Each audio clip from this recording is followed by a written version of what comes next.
Hello. Public libraries are respected local institutions that connect community members to credible information and services. Libraries are open to all, including people who might be in crisis. As community anchor institutions, libraries are leveraging their assets in response to the opioid crisis that has gripped the country. High-profile national news stories have featured libraries' responses, ranging from providing access to information and resources on addiction, prevention, treatment, and recovery support, to training staff how to use the drug naloxone to help reverse overdoses. This presentation is brought to you by the Southeastern Rural Opioid Technical Assistance Center, serving Region 4, which is the Southeastern United States, and it's funded by the Substance Abuse and Mental Health Services Administration, or SAMHSA, which is part of the U.S. Department of Health and Human Services. I'm Margaret Sullivan. I'm an assistant professor with Florida State University's School of Information. And it's really important to me that you know that my background is libraries. I was an elementary and then a high school librarian at high poverty schools before I went back to get a PhD and began to focus on health communication and library settings. This work related to the opioid epidemic in libraries is very, very important and meaningful to me. So much so that I focused my career on it. So moving forward, first I want to tell you that this project was originally done by the OCLC. I know you all know who the OCLC is. And it was done to produce a call to action report to help public libraries.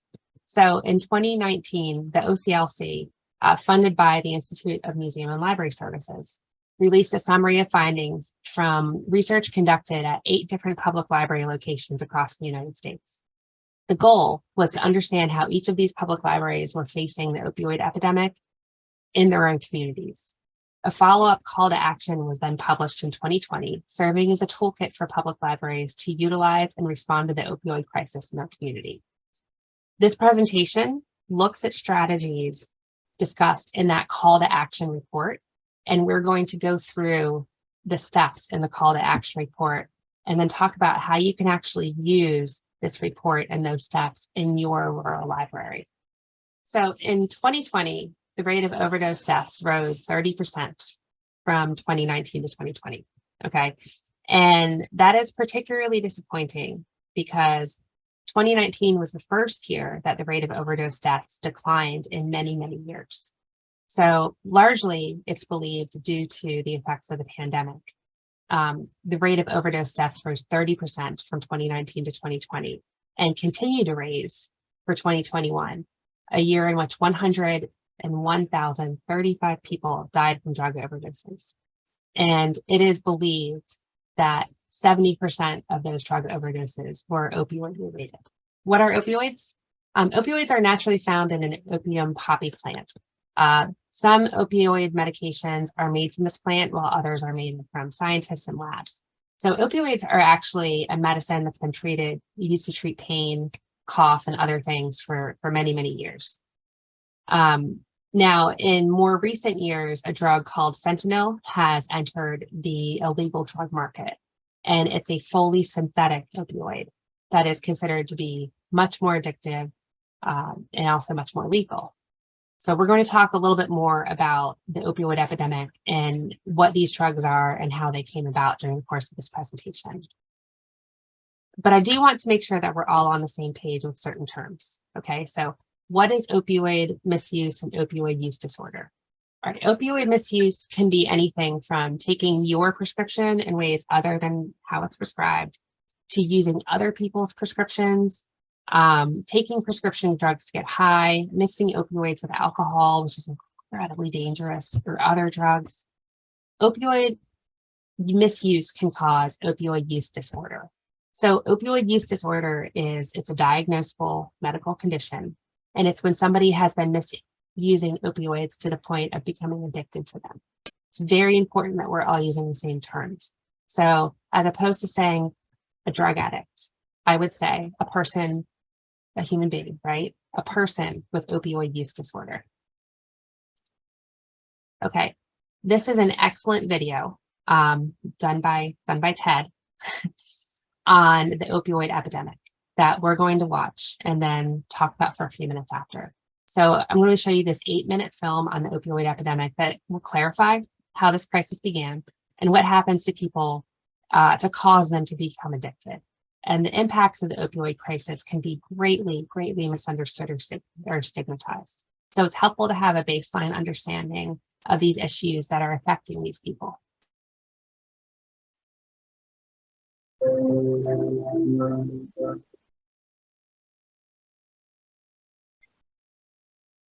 More than 3,000 years ago, a flower began to appear in remedies in ancient Egyptian medical texts. Across the Mediterranean, the ancient Minoans likely found ways to use the same plant for its high. Both ancient civilizations were onto something. Opium, an extract of the poppy in question, can both induce pleasure and reduce pain. Though opium has remained in use ever since, it wasn't until the 19th century that one of its chemical compounds, morphine, was identified and isolated for medical use. Morphine, codeine, and other substances made directly from the poppy are called opiates. In the 20th century, drug companies created a slew of synthetic substances similar to these opiates, including heroin, hydrocodone, oxycodone, and fentanyl. Whether synthetic or derived from opium, these compounds are collectively known as opioids. Synthetic or natural, legal or illicit, opioid drugs are very effective painkillers, but they are also highly addictive. In the 1980s and 90s, pharmaceutical companies began to market opioid painkillers aggressively, actively downplaying their addictive potential to both the medical community and the public.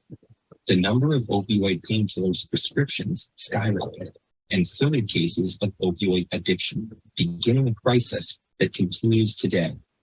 To understand why opioids are so addictive, it helps to trace how these drugs affect the human body, from the first dose through repeated use to what happens when long-term use stops. Each of these drugs has slightly different chemistry, but all act on the body's opioid system by binding to opioid receptors in the brain. The body's endorphins temper pain signals by binding to these receptors, and opioid drugs bind much more strongly for long. So opioid drugs can manage much more severe pain than endorphins can. Opioid receptors also influence everything from mood to normal bodily functions. With these functions too, opioids' binding strength and durability mean their effects are more pronounced and widespread than those of the body's natural signaling molecules. When a drug binds to opioid receptors, it triggers the release of dopamine, which is linked to feelings of pleasure and may be responsible for the sense of euphoria that characterizes an opioid high. At the same time, opioids suppress the release of noradrenaline, which influences wakefulness, breathing, digestion, and blood pressure. A therapeutic dose decreases noradrenaline enough to cause side effects like constipation. At higher doses, opioids can decrease heart and breathing rates to dangerous levels, causing loss of consciousness and even death. Over time, the body starts to develop a tolerance for opioids. It may decrease its number of opioid receptors, or the receptors may become less responsive. To experience the same release of dopamine and resulting mood effects as before, people have to take larger and larger doses. A cycle that leads to physical dependence and addiction. As people take more opioids to compensate for tolerance, noradrenaline levels become lower and lower, to a point that could impact basic bodily functions. The body compensates by increasing its number of noradrenaline receptors so it can detect much smaller amounts of noradrenaline. This increased sensitivity to noradrenaline allows the body to continue functioning normally. In fact, it becomes dependent on opioids to maintain the mood balance. When someone who is physically dependent on opioids stops taking them abruptly, that balance is disrupted. Noradrenaline levels can increase within a day of ceasing opioid use, but the body takes much longer to get rid of all the extra noradrenaline receptors it made. That means there's a period of time when the body is too sensitive to noradrenaline. This oversensitivity causes withdrawal symptoms, including muscle aches, stomach pains, fever, and vomiting. Though temporary, opioid withdrawal can be incredibly debilitating. In serious cases, someone in withdrawal can be violently ill for days or even weeks. People who are addicted to opioids aren't necessarily using the drugs to get high anymore, but rather to avoid being sick. Many risk losing wages or even jobs while in withdrawal, or may not have anyone to take care of them during withdrawal. If someone goes back to using opioid later, they can be at particularly high risk for overdose because what would have been a standard dose while their tolerance was high can now be lethal. Since 1980, accidental deaths from opioid overdose have grown exponentially in the United States, and opioid addictions have also exploded around the world. While opioid painkiller prescriptions are becoming more closely regulated, cases of overdose and addiction are still increasing, especially among younger people. Many of the early cases of addiction were middle-aged people who became addicted to painkillers they had been prescribed or received from friends and family members with prescriptions. Today, young people are often introduced to prescription opioid drugs in those ways, but move on to heroin or illicit synthetic opioids that are cheaper and easier to come by. Beyond tighter regulation of opioid painkillers, what can we do to reverse the growing rates of addiction and overdose?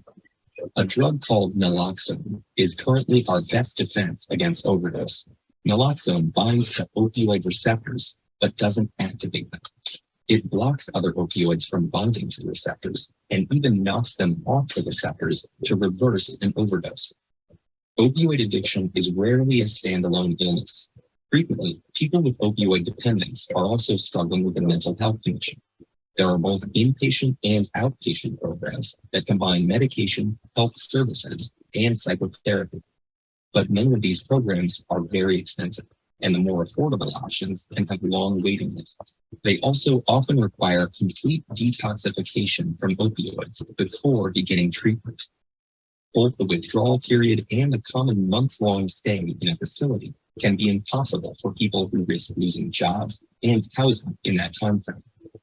Opioid maintenance programs aim to address some of these obstacles and eliminate opioid abuse using a combination of medication and behavior therapy.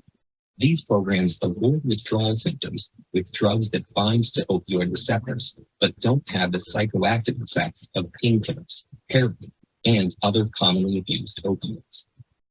Methadone and buprenorphine are the primary opioid maintenance drugs available today, but doctors need a special waiver to prescribe them, even though no specific training or certification is required to prescribe opioid painkillers.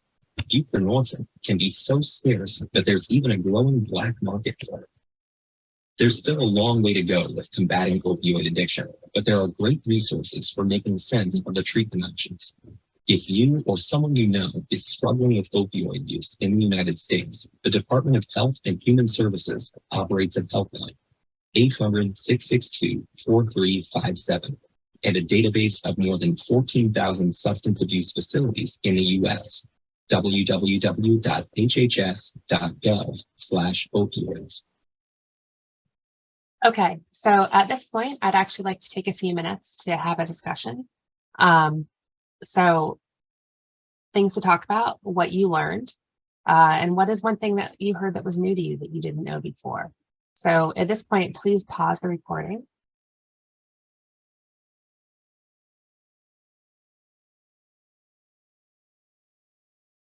Okay, next, there are a few practical points that I want to touch on while I have your attention. All right, just a few things that, again, to make sure we're all speaking the same language and that we all have the same understanding. So first, what is harm reduction? There are a lot of different definitions of harm reduction, okay? But basically, it is a set of practical strategies and ideas that are aimed at reducing the negative consequences that are associated with drug use. Harm reduction in general has been used in many other areas. There are some examples here on the screen of things like sunscreen, seat belts. And a way to look at harm reduction is when people are engaging in dangerous activities. It's a way to make them more safe. So here, you know, harm reduction is something that we think of as being grounded in justice and human rights. It focuses on positive change and on working with people without judgment, without coercion. or without requiring that they stop using drugs as a precondition of support. So the term harm reduction will be used quite a bit over the course of this webinar and is used quite a bit related to opioid addiction. Something else that's important to know. There's something called Good Samaritan laws.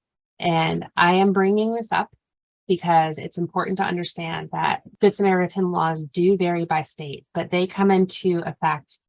For example, when somebody is trying to resuscitate somebody using CPR, if they accidentally hurt them, they're protected. The same is generally true of naloxone. I would encourage you to look up the most up-to-date information for your particular state, and you can do so by the link that's here. This is also a good time for me to bring up the fact that all of the links and resources that you see in this presentation are once again linked on the last slides. So on the last 3 or 4 slides, there will be all of these links again, and I will make this presentation available to all of you. Not just this webinar, but actually the slides for the presentations that you can look them up later. But anyway, it's important to know that if you are using naloxone to try to reverse an opioid overdose in your community, you should be protected by Good Samaritan laws. Okay, and then the next thing is, what is an overdose? How do you know that something is an overdose? These are the signs of opioid overdose. The person's face is very pale and it feels clammy to the touch. Their body goes limp. Their fingernails or lips have a purple or blue color. They start vomiting or making gurgling noises. They cannot be awakened, or they're unable to speak, or their breathing or heartbeat slows or stops. I hope you never see this. I hope I never see this.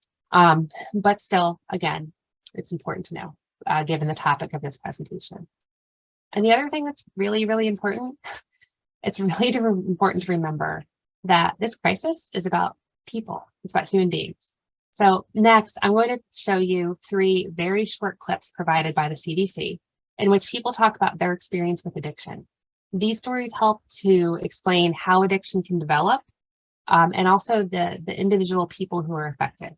So as you watch the videos, think about one thing you learned or something that resonates with you from each of these different individual stories.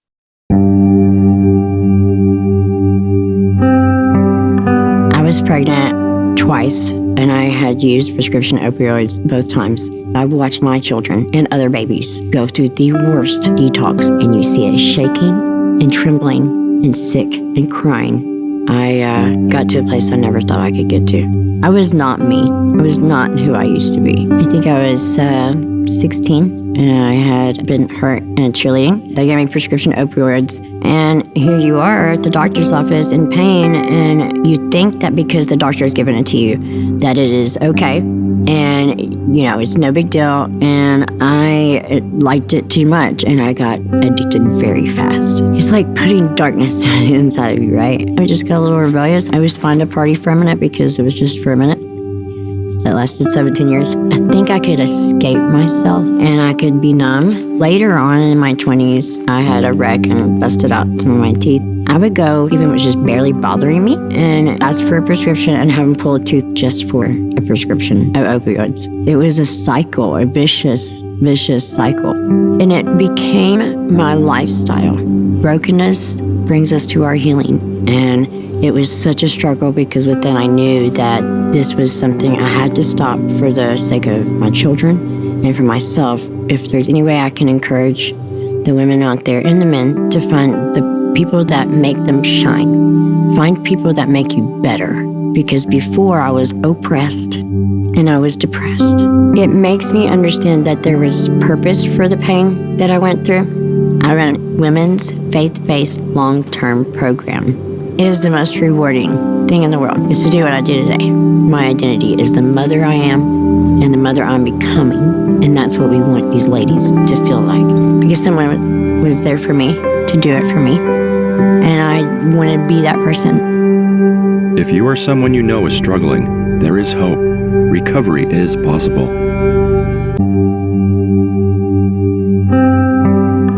I dropped out of college.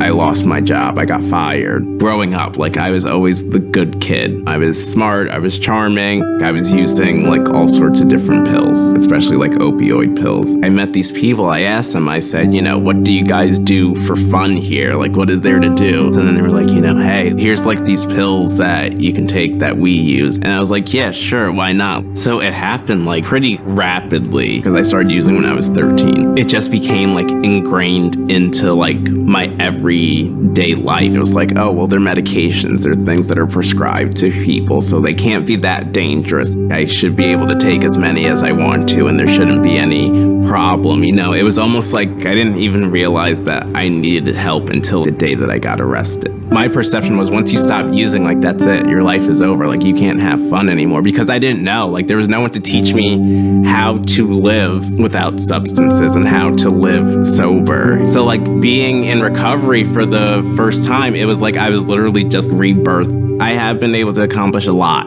in my recovery. Having like my own apartment was like really big. Being able to graduate from college, that was really big. Substance use sort of affects everyone, whether it's directly because there's someone who's in active use, or it's someone who has like a family member or a friend who's suffered from it, you know. So I just want to be happy and I want to thrive in my life. And it's like the not giving up and just keep trying, keep pushing forward. If you or someone you know is struggling, there is hope. Recovery is possible. My son Steve did not want to die. He wanted to get well. He tried really hard to get well, but his prescription opioids killed him. He found a Post-it note that he had written about his opioids. At first, it was a lifeline. Now it is a noose around my neck. You never expect that you're going to lose a child. It's all out of order.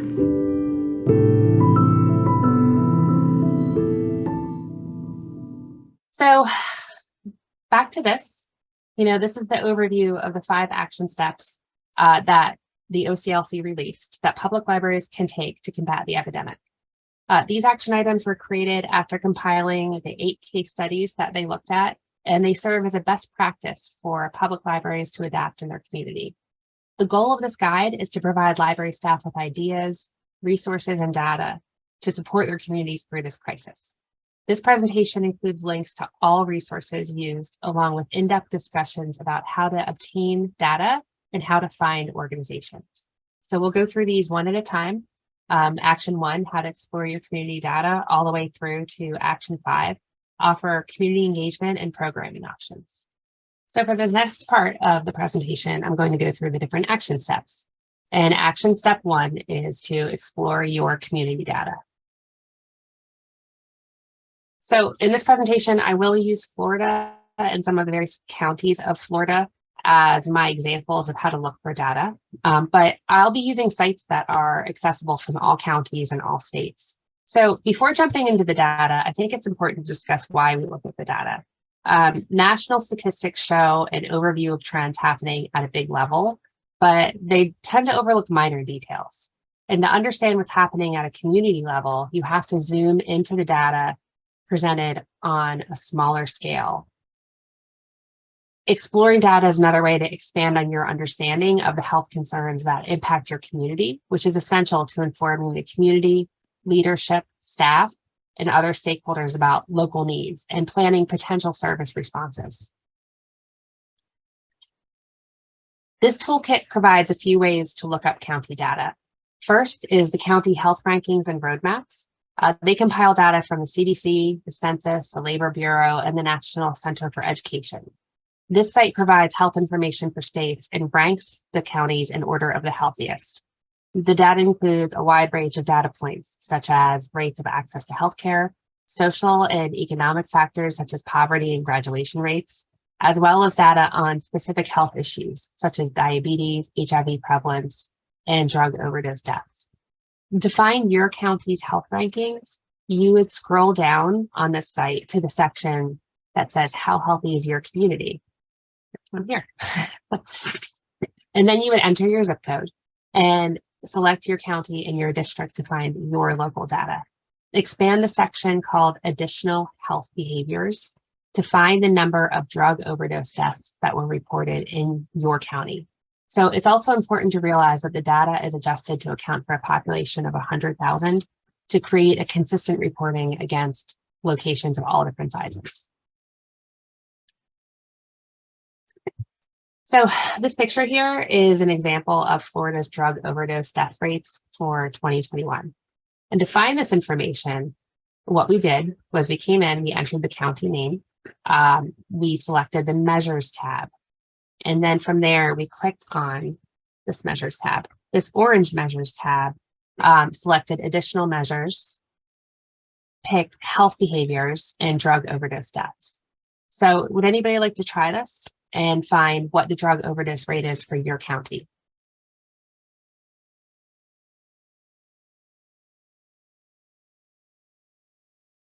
Another way to get data is by visiting your Department of Health website. Health Charts is a visual data tool to locate health information about states and counties. The website is actually linked on this slide here. And remember, all of these links are at the end of the presentation as well. This information is located under the Social and Behavioral Health Substance Use on the Florida Department of Health website. It also allows users to filter the data to look at state, county, year. And this tool provides county health rankings because it provides opioid specific data. If you look at the example here on the slide, you can see that the maps include opioid stats. So one last thing to note, there's going to be a data discrepancy between the county health rankings and your Department of health charts, especially considering that we're working with provisional data for 2021. So it'll be up to your librarians to choose which resources and which data to use. That's not to say that they're not all accurate. It's just that they're working with different levels of provisional data. So you might get some discrepancies when you're looking between sites. And this data here was taken from the Florida health charts. The overwhelming majority of overdose deaths in Florida involved opioids. Next, we're going to talk about action step 2. Consider community assets and connect with partners. The main goal of action item 2 is to identify partners to work with and then target the library's strengths. Many communities have organizations already addressing issues within their community. Identifying partners eliminates duplications of work, basically, and allows each partner to play to their strength.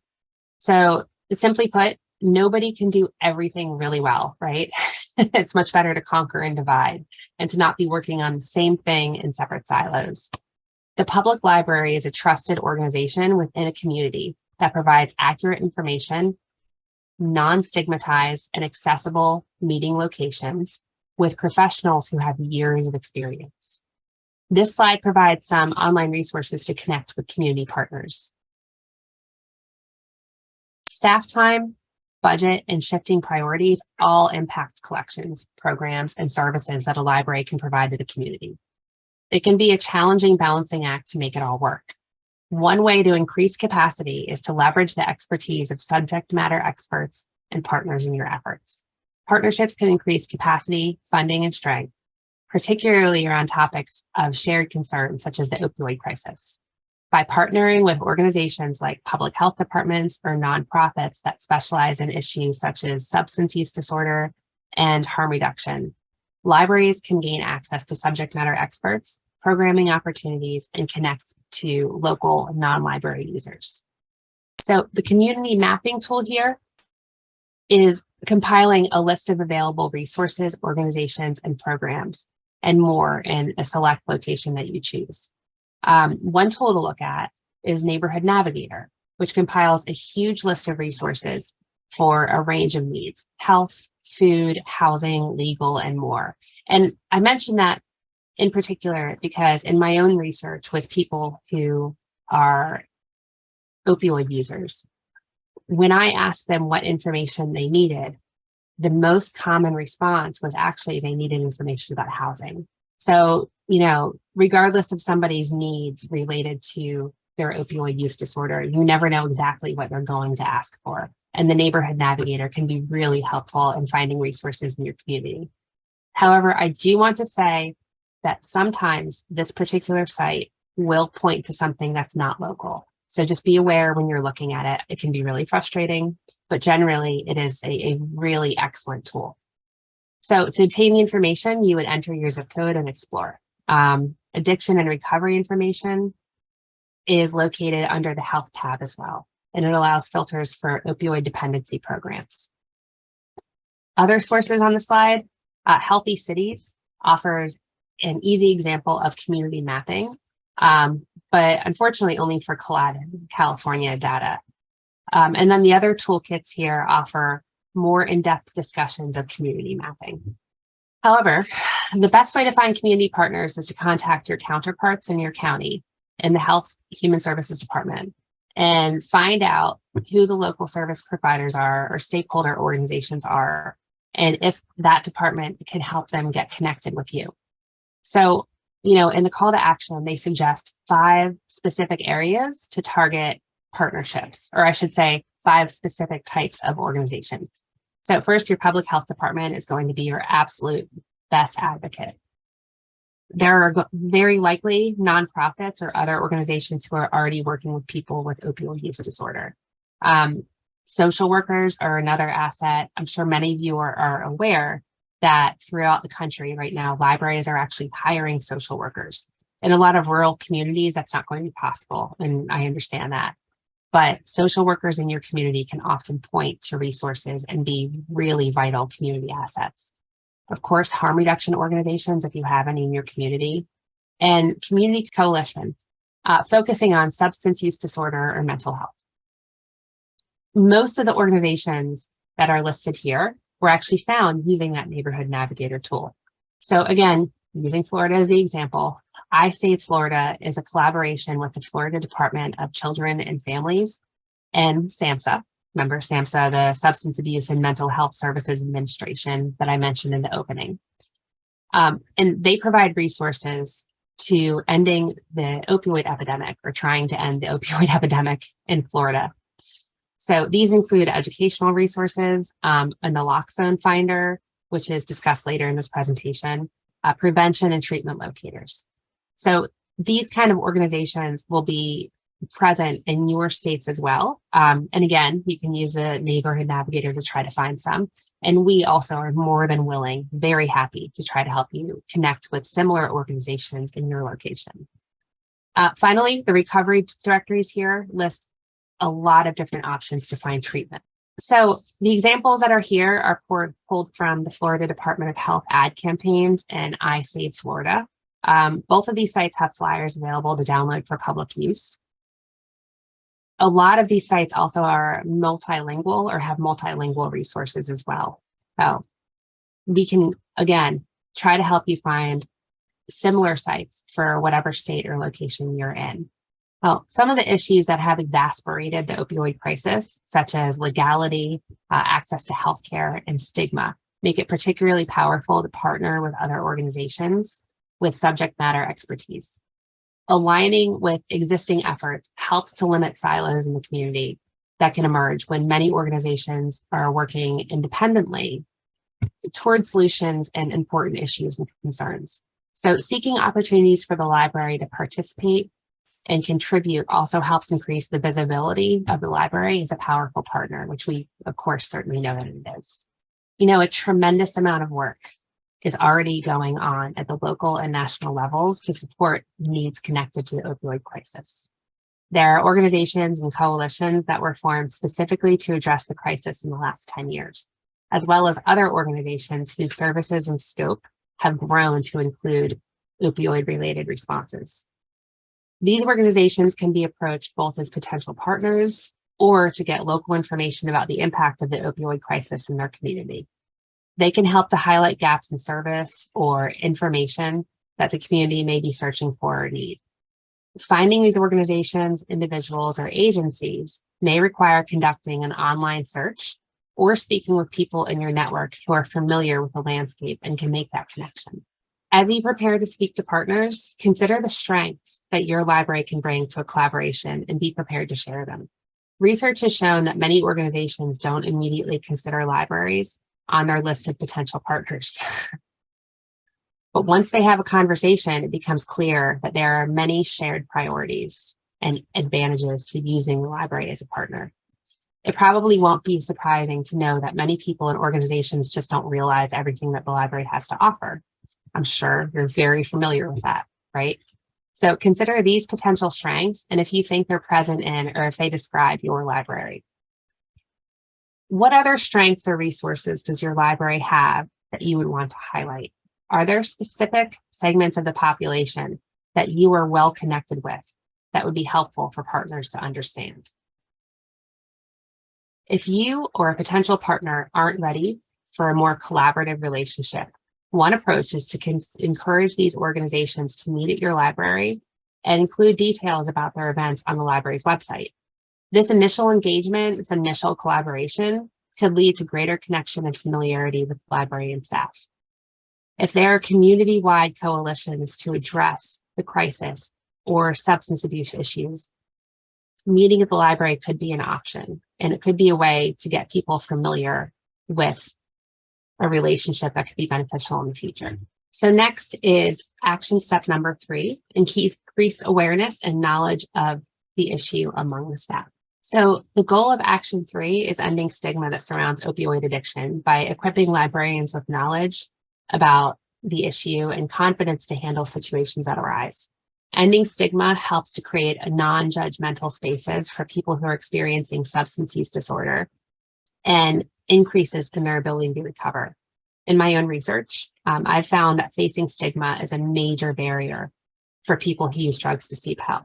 It prevents them from getting medical care. It prevents them from getting food when they need it. The idea of the stigma that they'll encounter with professionals can often be a complete stopping point for many people who suffer from opioid use disorder. One tangible issue to focus on is how the library staff talk about and describe patrons and individuals in the community who are dealing with substance use disorder. So reducing and removing language that can be stigmatizing is helpful on many levels. How we refer to and describe individuals who are in crisis, experiencing issues like substance use disorder, mental health, or homelessness can impact how our communities and colleagues see these people. This can include nicknames that many staff call patrons. It's important to remember that many people, including our friends and our colleagues, may be afraid of talking about these issues if they feel judgment or stigma. We can all engage in language that helps to remove those barriers.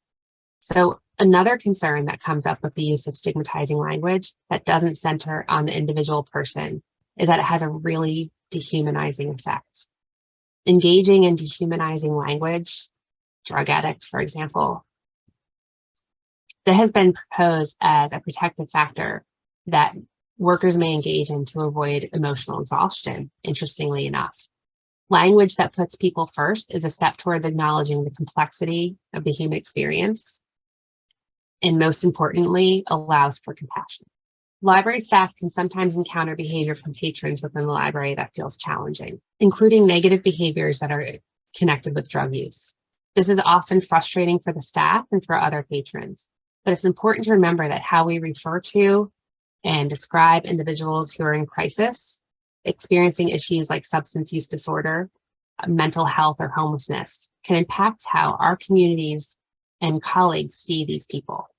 This video is from Shatterproof. It's only 2 minutes and 8 seconds. So it explores the importance of using first-person language and how stigmatizing language can change perceptions and treatment.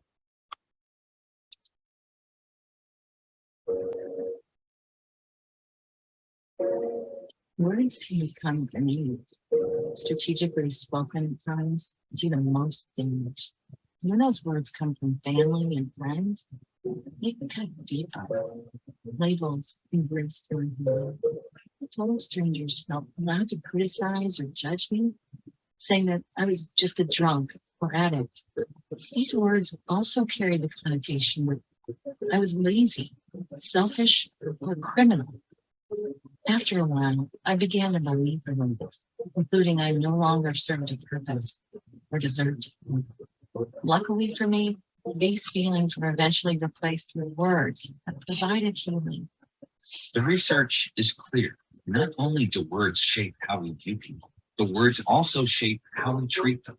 For example, studies show that when someone is described as an abuser or addict, The general public and even clinicians are more likely to believe that they should receive punishment over treatment.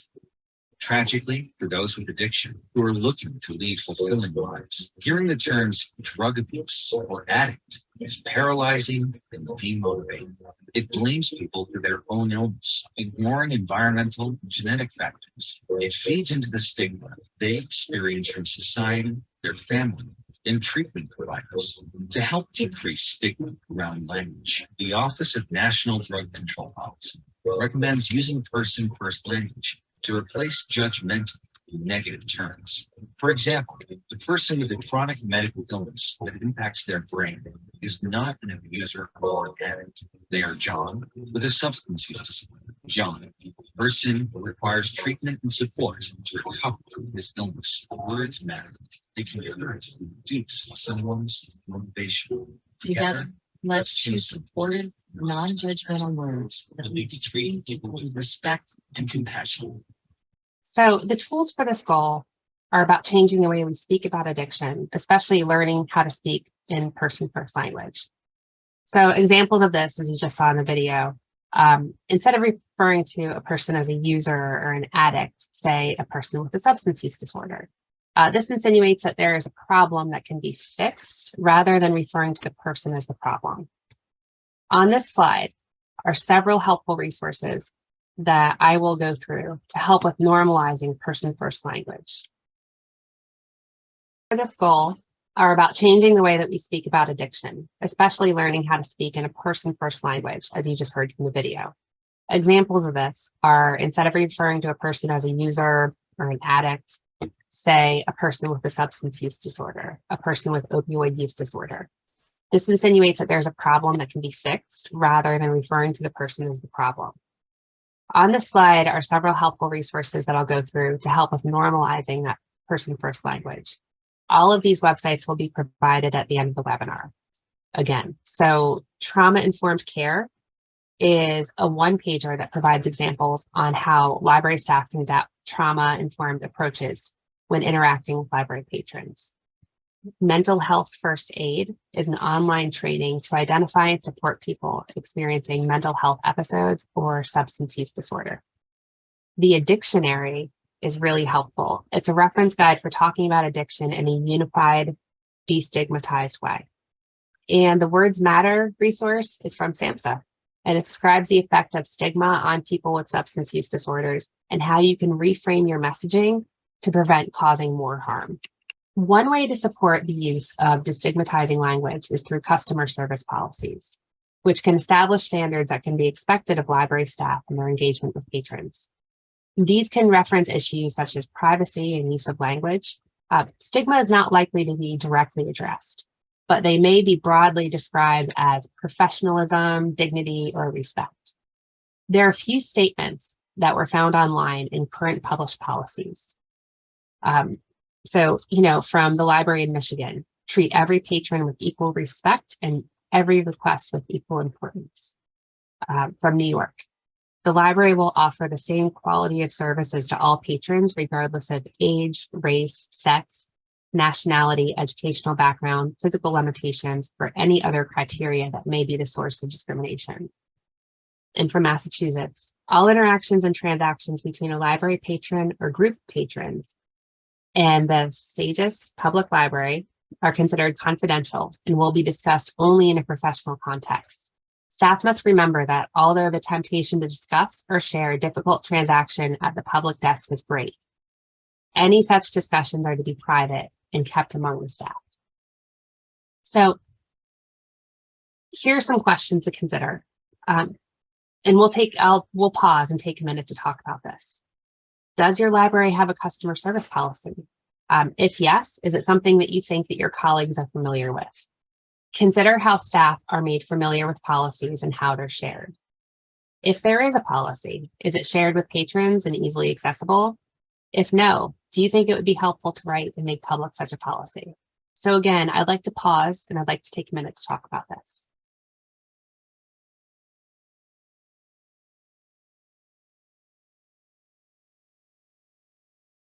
Next is action step number 4, focus on library staff care. It's really important to acknowledge that many library staff, for many library staff, supporting patrons on challenging topics can surface very deep emotions. Compassion fatigue is described by the American Institute of Stress as the emotional residue or strain of exposure to working with those suffering from consequences of traumatic events. It differs from burnout, but they can coexist. Compassion fatigue is an issue for library staff and surfaces with other topics as well. For example, during the Great Recession, library staff experienced compassion fatigue from helping people locate information related to filing for unemployment, assistance programs, housing options, and job seeking. Issues like responding to the opioid crisis or other health crises such as the COVID-19 pandemic can lead to compassion fatigue. And it's important to recognize that when anticipating both your individual needs and the broader needs of the library staff, supporting staff requires that their concerns and fears be heard and that they have a choice in their role. Staff need to feel empowered to make the right decision for themselves when it comes to engagement on this particular issue. This includes participating in training to use interventions such as naloxone. Forcing participation or adherence to policies can cause its own form of trauma to staff. Advocating for understanding how staff feel about these new policies, asking what they're concerned about and what they need to be successful can go a really long way to minimizing concerns and making new endeavors successful. The webinars that are linked here are online trainings that discuss the concept of compassion fatigue, and they provide examples of treating it. But the biggest way to fight compassion fatigue is to have a post-crisis plan in place before a traumatic event occurs, such as an overdose at the library. It's all about being proactive rather than being reactive. Library leadership should have mental health counselor information readily available for employee support immediately following a crisis. This is also another way to partner with county or the State Department of Health. A post-crisis plan is initiated to support staff and patrons in the event a traumatic event or a crisis occurs at your library. How will the library support the staff who were affected?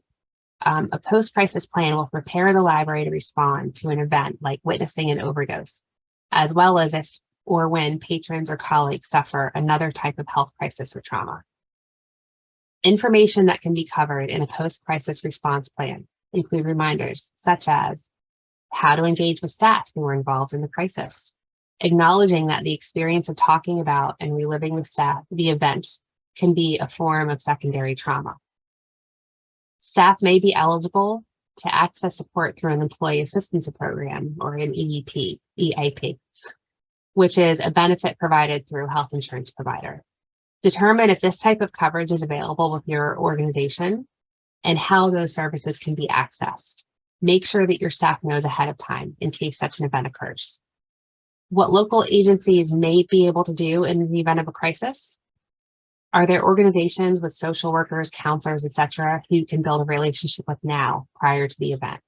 These are all questions to consider when you're forming your plan. So again, we're going to take a minute to discuss, does your library have a post-crisis plan in place?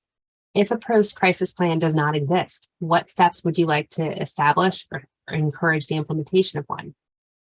What should be in your organization's post-crisis plan? And remember that even if you don't have control over establishing a policy within your organization, you can still reflect on your own needs for clarity or support.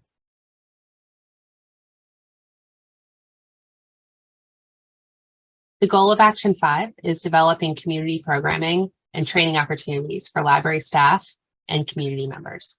This is where the partnerships that were developed in Action 2 come in really handy. So programming and training opportunities can help to increase the awareness of the impact of the opioid crisis to the community and increase the confidence of library staff and patrons in responding to surfacing needs. Partners can be particularly helpful in supporting training needs, providing subject matter experts, resources, and marketing support. Libraries are often working with limited budgets and staffing resources, and partners can help. But of course, there is also an entry point for all libraries in this work, and the responses can look very different based on the partnerships and still be really successful. Programming can occur at a low or minimal effort, such as having information about opioid addiction. how to recognize overdoses and what to do during an overdose.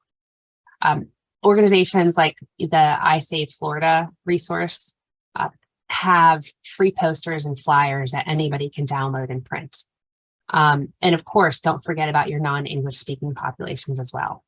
High effort programming, as an example, the New Orleans Public Library, which was one of the OCLC case study examples, created staff training in collaboration with their Department of Health to teach CPR, Narcan administration, and a spot and stop in case of a bleeding emergency. Deterra bags are another example of engagement opportunities. The purpose of Deterra bags is to dispose of unused medication that you might have in your bathroom right now in order to prevent misuse of prescribed medication. Several public libraries have hosted Deterra bag distributions to assist with community aid. And Deterra bags are available for purchase online. And then a big focus of action step 5 is finding, distributing, and using naloxone. Naloxone is a medication that can reverse opioid overdose. And stocking naloxone and administering it in the event of an overdose in the library is one of the most common responses that surfaced in the case study research for this project. Sold under the brand name of Narcan, many libraries host training on using naloxone for both the staff and the public. So to remember, the typical signs of somebody overdosing are a lack of response, slow, shallow breathing. They might be awake but unable to talk, limp body, vomiting. And in this case, a person would administer Narcan along with calling 911 to try to reduce or reverse the overdose. There are many different ways to find access to Narcan. In Florida, it's really easy to start with the I Save Florida website. You can use the Find Naloxone tool on their website and simply put in your county and it lists places to find Narcan. There are similar tools to this all over the country. In addition, public libraries are given a certain amount of Narcan by the company if they ask for it. So contacting the company Narcan and asking them, telling them that you're a public library and asking them for a couple of free samples of Narcan is another possibility. And then other examples to find Narcan in the United States. The National Harm Reduction Coalition has a naloxone finder similar to the one in I Save Florida. This is a Google map with pinned places that distribute Narcan. It includes the organization name, address, number, and website. If all else fails, nextdistro.org, linked on this slide, will mail Narcan to those in need. Because these are both national efforts, it might be worthwhile to start with a local organization, getting in touch with your public health department first. But just know that there are many ways to find Narcan if that's what your library decides to do. So in conclusion, the map on the left is from the CDC and the graph on the right is from the National Institute on Drug Abuse. Data within the past 5 years is showing a decrease in the amount of opioid prescriptions nationally. Yet we're still seeing an ever-growing drug overdose rate, with opioids accounting for a large majority of those deaths. 101,000 people died last year from overdose deaths. That's 101,000 broken, grieving families that did not have to lose their loved ones. It's imperative that our communities start addressing these needs at the local level. I hope this presentation has moved you to consider taking on some of this work in your library. I'm now going to show the slides with the references and also the slides with all of the links.